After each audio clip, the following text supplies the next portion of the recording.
Today we film one science experiment about air occupies the space. In this experiment we need one bowl with full of water, one glass and one paper. Let's begin.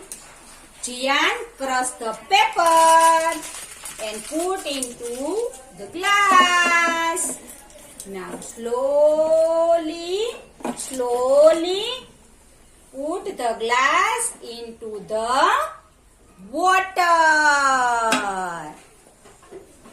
Now look here everyone, what happened? Sarangi, take out the paper and show everyone. The paper is absolutely dry. Why this happened? Because the air occupies the